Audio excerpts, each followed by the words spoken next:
Merhaba sevgili doğa severler. Kars'ta en sevdiğim noktalardan birisindeyim. Obsidyen yatakları. Önceki videomda biliyorsunuz ki obsidyenin insanlar için, insanlık tarihi için en önemli taş olduğunu belirtmiştim. Ancak bununla ilgili bazı soru işaretleri çıkmış ve yanlış anlaşılmalar olmuş. Şimdi bu videomuzda hem birkaç soru işaretine çözüm arayacağız hem de beraber bu sahada obsidyen arayacağız. Elbette sohbet de edeceğiz. Öncelikle obsidyenin tanımından başlamak istiyorum. Obsidyen halk arasında her ne kadar obsidyen taşı olarak bilinse de esasında bir camdır.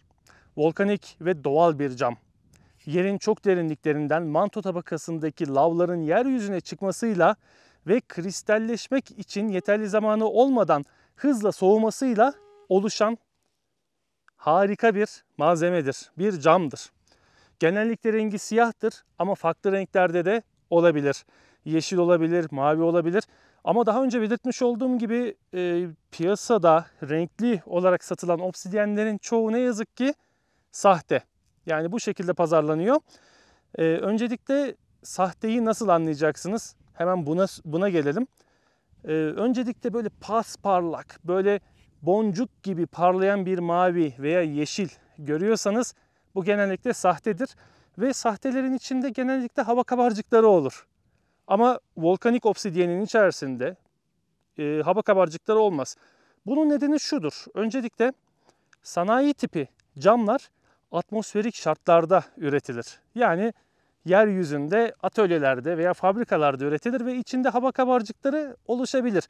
Çünkü büyük kütleler halinde üretiliyor. Ancak obsidyen yerin çok derinliklerinde atmosferik şartlardan uzak, çok yüksek sıcaklıklarda yani havayla temas etmeden yüksek basınç altında oluştuğu için genellikle içinde hava kabarcığı olmaz. Ancak bazı durumlarda içinde volkanik gaz kabarcıkları olabiliyor. Bunlar da istisnai durumlar ama bunlar da zaten belli oluyor.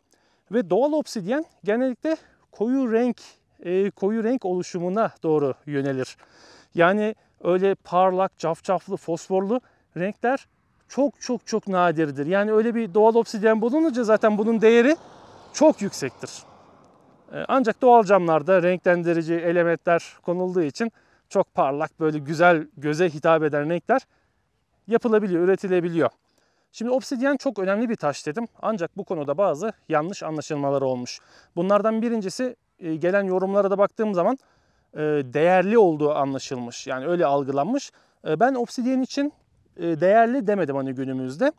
Esasında benim söylediğim ve bahsettiğim husus obsidyenin günümüzde her ne kadar mali değeri yüksek olmasa da insanlık tarihinin en önemli, en uzun süre kullanılan ve bir zamanlar en değerli malzemesi olmasıydı. Bundan 1,2 milyon yıl önce insanoğlu obsidyenden üretmiş olduğu el baltasını, çeşitli malzemeleri kullanıyordu. Bunun sebebi şuydu. Obsidyen doğada bulabileceğiniz yegane keskin malzemeydi. Günümüzde bile obsidyen üretilebilen çelik malzemeleri bile geride bırakarak en keskin malzeme olma özelliğini barındırıyor. Camdan bile keskin. Bunun da sebeplerine geleceğiz. Paleolitik dönem dediğimiz taş devrindeyiz. Bundan 1,2 milyon yıl öncesine kadar uzanan dönemden bahsediyoruz. İnsanoğlu henüz metali işlemeyi bilmiyor. Ne demiri biliyor, ne bakırı biliyor, ne tunç gibi alaşımları biliyor, ne de başka keskin metalleri tanıyor. Elbette işleyemiyor da. Çevresinde de çakmak taşı dediğimiz bolca bulunan taşlar, mikrolit dediğimiz taşlardan yapmış olduğu çok küçük aletler var. Ancak obsidyen hepsini geride bırakıyor. Doğada obsidyen kadar keskin bir şey yok. İnsanoğlu 1 milyon yıldan uzun bir süredir en çok kullandığı taş, en önem verdiği taş obsidyendi. Günümüzde diyebilirsiniz yani obsidyenin ne değeri var ki? Ama bunu bir de 40 bin yıl önceki insanlara sorun. Bir de olaya şu açıdan bakmanızı istiyorum. İnsanoğlu ilk metal malzemeleri ne zaman kullanmaya başladı? Kalkolitik dönemde, yani bakır çağında. Bakır çağı ne zaman? Milattan önce 5000'ler veya 4500'ler gibi tarihlenen bir dönemden söz ediyoruz. Milattan önce 3000'lerde insanoğlu bakırla kalayı karıştırıp tuncu üretmeyi başardı. Yani tunç çağına girildi. Bundan yaklaşık 5000 yıl önce. İnsanoğlu yani 5000 yıldır tuncu tanıyor. Milattan önce 1200'lere gelindiğinde ise artık demir çağı başladı ve artık etkin olarak demir dökümünden, demirden malzemeler yapılmaya başlandı. Yani çok uzak bir gelecek değil. Bundan 3200 yıl kadar öncesinden söz ediyoruz. Ve yakın bir döneme kadar insanoğlu çelik alaşımlarını, alüminyumla beraber çelik alaşımlarını üretmeye başladı. Yani metal teknolojileri aslında o kadar da eski değil. Ve şu anda da hızla gelişen, daha yeni çelik, alüminyum alaşım teknolojileri üretilen bir dönemdeyiz. İnsanoğlu obsidiyeni 1 milyon yıldan daha uzun bir süredir kullanıyorken metali yalnızca 6500-7000 yıl kadar öncesinden itibaren kullanmaya başlamıştı. Obsidiyenden yapılan ilk malzemelerden birisi de el baltasıydı. Eski insanlar obsidiyenin bir kısmını kırarak keskinleştirmişler ve elleriyle tutarak, sapsız bir baltadan söz ediyoruz, vurarak ağaçları kesiyorlardı, belki hayvan etlerini parçalıyorlardı ve günlük işlerinde kullanıyorlardı. Bu baltaya bir sap bile takamamışlar. Elleriyle tutup vurarak kullanıyorlar. Çok ilkel değil mi? Ama iş görüyordu. Peki obsidiyenden başka ne malzemeler yaptılar? Obsidiyenden aklınıza gelebilecek keskinlik gerektiren bütün malzemeleri ürettiler. Bunlar ok uçlarıydı, mızrak uçlarıydı, obsidiyenden yapılma bıçaklardı, el baltasıydı ve artık daha sonra normal baltaları bile obsidiyenden yapmaya başlamışlardı. Aynı zamanda sadece obsidiyenden yapılan eşyalar günlük hayatta kullanılan aletler değildi veya silahlar değildi. Süs eşyalarını da yapmışlardı. Obsidiyenden ayna yapmaya başardılar. Hititler dönemine gelindiğinde Hititler obsidiyeni, yani bu kadar sert bir malzemeyi işleyip bundan bir heykel yapmayı, biblo yapmaya başardılar. Yani figürün dediğimiz küçük heykelleri yapmaya başladılar. Obsidiyen sertliği dolayısıyla aynı zamanda işlenmesi en güç malzemelerden birisiydi. Ama Hititler kuvars, yani dağ kristaliyle obsidiyeni işlemeyi başarmışlardı. Anadolu medeniyetlerine de bir selam gönderelim. Şimdi obsidiyenle günümüzdeki sanayi tipi cam arasındaki farkları değinmek istiyorum. Öncelikle elbette cam hayatımızın her alanına girdi. Günlük yaşantımızın her parçasında camı kullanıyoruz. Ama obsidiyen camdan daha keskin bu açıdan. Bunun sebebine gelelim. Obsidiyen yerin çok derin katmanlarında, mantoda ve sanayi tipi camlara göre çok daha yüksek sıcaklıklarla, çok daha farklı elementlerle beraber doğal olarak oluşuyor. Yani cam 800.000 derecelerde üretilirken obsidiyen yer kabuğunun derinliklerinde 1200, 1400, 2000 dereceleri aşan sıcaklıklarda ve atmosferik koşullardan tamamen uzak bir ortamda oluşuyor.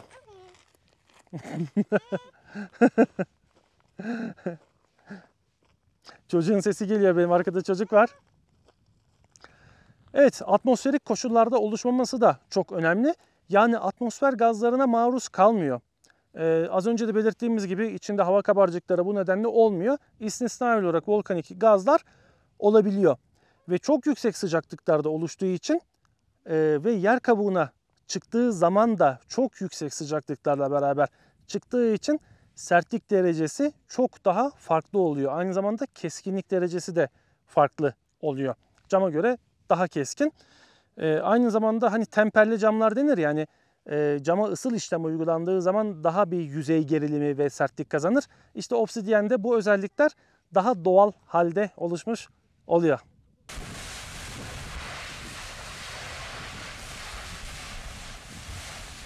Şimdi çevreyi şöyle bir gezelim. Birazcık obsidiyen kazalım. Doğal ortamında nasıl oluyor görelim. Ve biraz da sohbet edelim. Bulunduğumuz bölge Kars'ta bir lav akıntısının olduğu bölge. Ve bu lav akıntısı aynı zamanda silikon açısından zengin ve kristalleşmeye zaman kalamayacak kadar da hızlı sertleşmiş. Gördüğünüz gibi lav akıntısı boyunca bu şekilde bir obsidiyen damarı oluşmuş. Zaten Kars'ta obsidiyen bulmak çok kolay. Ama bu şekilde damarlar her yerde bulunmuyor. Bu damar oldukça zengin bir damar. Ben böylesini Kars'ta başka bir noktada görmemiştim. Yani Kars ili sınırları içerisindeyiz. Kars aynı zamanda dünyanın en kaliteli obsidyenlerinin bulunduğu nokta. Çünkü Kars platosu olduğu gibi volkanik Ve bu volkaniklik buraya çok büyük bir zenginlik getirmiş. Çok küçük parçalardan araba büyüklüğündeki kocaman parçalara kadar obsidyen bir bütünlük gösterebiliyor. Burada da çok fazla büyük olmasa da bir koyun kadar büyük bir obsidyen parçası görebiliyoruz. Yani muazzam. Kocaman bir cam kütlesi. Ve parçalanmış. Böyle kırıkları da var. Kırıklarda da oldukça keskin oluyor.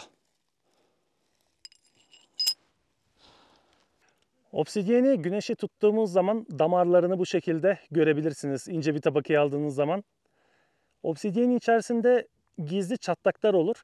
Bu nedenle obsidyen kütlelerini taşırken azami dikkat göstermeniz gerekir. Çünkü mesela taşırken görünmeyen çatlaklarından ayrılıp sizi yaralayabilir. Öyle bir özelliği var. Bakın kimi kısmı daha geçirgen, kimi kısmı daha az geçirgen. İçerisinde çok farklı elementler oluyor. Ve obsidyen parmak izi gibidir. Yani bir bölgenin obsidyen özellikleri başka bir bölgenin obsidyen özelliklerinden farklı oluyor. İşte bu sayede bilim adamları obsidyenin hangi bölgeye ait olduğunu bulabiliyorlar. Bir obsidyen Sarıkamış'tan bir noktaya gittiyse bunun Sarıkamış kaynaklı olduğunu çözebiliyorlar. Veya Niğde Göllü Dağı kaynaklı olduğunu da çözebiliyorlar. Bunun gibi obsidyenin kendine has bir parmak izi de mevcut. İşte yatay damarların bulunduğu bölüm. Komple obsidyen.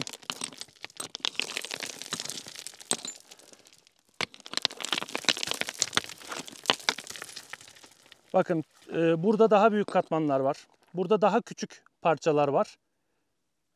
Burada biraz daha büyük.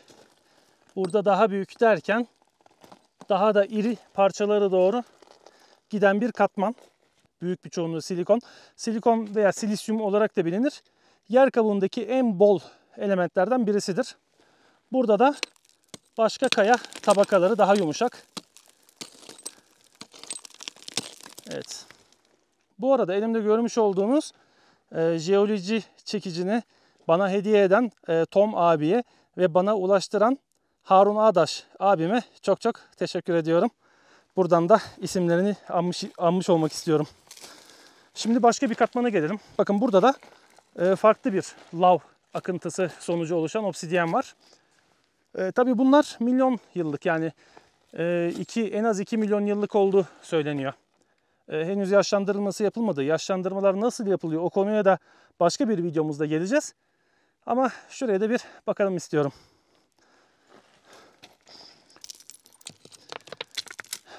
Bir de obsidyeni neden seviyorum? Bunu belirtmek istiyorum. Çünkü obsidyen sadece jeolojinin ve coğrafyanın bir konusu değil, aynı zamanda arkeolojinin bir konusu. Şimdi arkadaşlar bana soruyor, siz jeolog musunuz diye. Bu soruya cevap vermek istiyorum. Ben hiçbir zaman ben jeoloğum demedim. Ben jeolog değilim. Hobi olarak uğraşıyorum. İlgi alanım, böyle kafa dağıtıyorum, seviyorum bu konuları. Bunu da açık söylemek istiyorum yani. Daha önceki videolarımda da belirttim. Böyle çok güzel bir parçalı bir obsidyen katmanı var burada. Bakın bazı yerler şöyle bulanık. Şöyle. Bunları silseniz de geçmiyor. Böyle hani ıslak mendille alın veya bezle falan silmeye çalışın. Bunlar geçmiyor. Bunlar burada oluştuğunu gösteriyor obsidyen. Yani dış katmanı, birbirlerinin arasında farklı bakın katmanlar da var. Gevşek. Bunlar bu şekilde oluşmuşlar bakın. Bunlar doğal. Aradaki başka mineraller veya topraklar veya başka malzemeler girmiş. Çok güzel bir damar değil mi? Obsidyen taşını çok seviyorum. Çünkü hem jeolojinin konusu hem de arkeolojinin konusu. Ben de iki konuyu da seviyorum. İkisini birbirine bağlayan bir taş. Muhteşem değil mi? Obsidyen kırıldığı zaman halkalar şeklinde bir form gösterir. Bilmem belli oluyor mu? Bakın halkalar. Bir parça kırdığınız zaman halkalı halkalı kırılır. Bunun sebebini tam olarak bilmiyorum. Muhtemelen çok yüksek ısıda oluşmuş olduğu için diye düşünüyorum. Şöyle bakalım. Bakın. Baya ışık da müsait sanırım görmek için. Kendi kendine kırılan bir parça. Güzel bir halkalı form oluşturmuş. Dış yüzleri de çok siyah değil. Hatta kimisi normal taş gibi bile görünebiliyor gözünüze.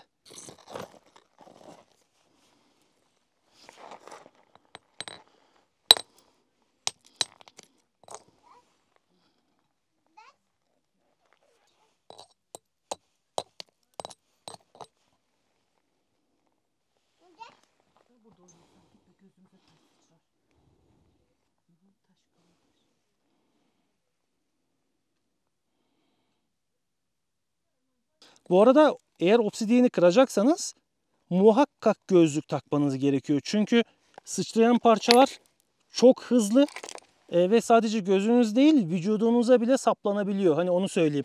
Hani vücudunuz neyse bir şekilde cam kesiği gibi gelir geçer diyelim ama gözünüzü korumanızı kesinlikle öneririm. Bakın şurada çok güzel bir şey oluşuyor. Ona yakından bakalım. Şunu görüyor musunuz? Çok hoş değil mi? Doğal, tamamen doğal bir görüntü. Işık kırılıyor. Prizma gibi. Oğlum jeoloji çekicini aldı. Ne yapacaksın oğlum bu çekici? Dur alayım da ayağına düşürür. Genelde dış kenarları çok keskin olmuyor. Çünkü yumuşak olduğu için ve daha sonra soğuduğu için dış yüzeyleri doğal olarak çok keskin olmuyor. Ancak mesela şu parça doğal olarak ikiye ayrılmış. Ayrılan, kırılan, çatlayan parçalar içi hem çok siyah oluyor hem de çok da keskin oluyor. Obsidyen aynı zamanda dünyanın en keskin taşı olarak bilinir. Şu büyük parçalara bayılıyorum. Yeryüzünde bunlar varsa yerin altında daha ne kadar büyükleri var siz de tahmin edebilirsiniz. Kars harikalarla dolu. Obsidyen de bu bölgenin doğal güzelliklerinden birisi. Bir tane enteresan bir obsidyen bulduk. Doğal olarak bakın kenarında renk kırılmaları yapıyor. Değişik bir parça. Bunu kendim için saklayacağım. Bazen de böyle ilginç parçalar da denk gelebiliyor. Kendi doğal haliyle üzerinde kırmızı izler var. Muhtemelen demir oksit ile ilgili bir şeydir. Zaten bakın kazıdıkça gidiyor. Bir de bu var. Bunda da kırmızılıklar var. Bunları da kendim için saklayacağım. Aa oğlum geldi. Oğlum. Bunlar ne? Taş. Taş. Diğer kayalarla bütünleşmiş obsidyenler. Bakın ya bu çok iyi. Yani burada ayrı bir kaya var. O kaya ile beraber burası da dümdüz olmuş. Bir de böyle bir parça buldum. Kenarında kırmızı bir çizgi var. Bu da çok hoş. Böyle daha güzel belli oluyor.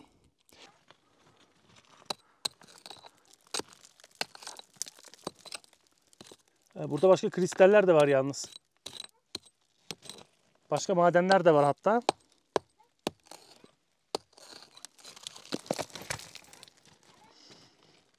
Bakın pırıl pırıl parlıyor buraları. Parça parça obsidyenler. Farklı renklerde de var.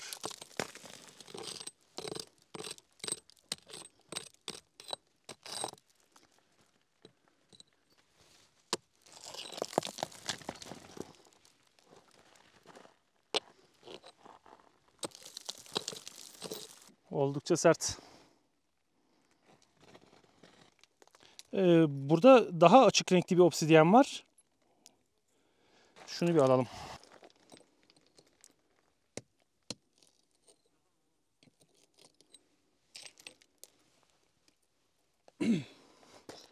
Aradaki farka bakın.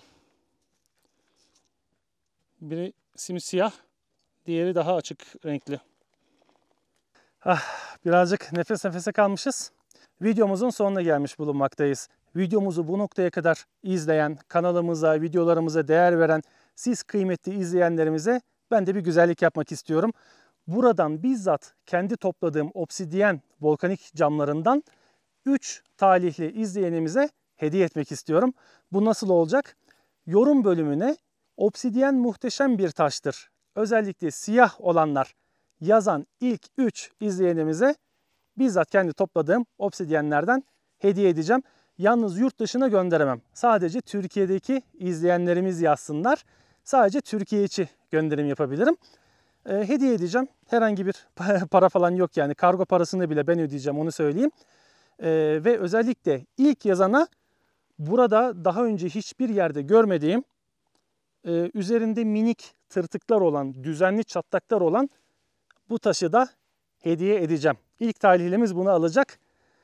Sonraki 2 talihlimiz de buradaki topladığım siyah obsidyen taşlarından alacak. Böyle de bir güzellik yapmak istedim. Umarım hoşunuza gider. Evet, videomuzun sonuna geldik. Bir sonraki videoda buluşmak dileğiyle derken kanalımızın desteğe ihtiyacı olduğunu, bu videolarımıza devam etmek için desteğe ihtiyacı olduğunu da belirtmek isteriz. Bu yorumla olur, beğeniyle olur.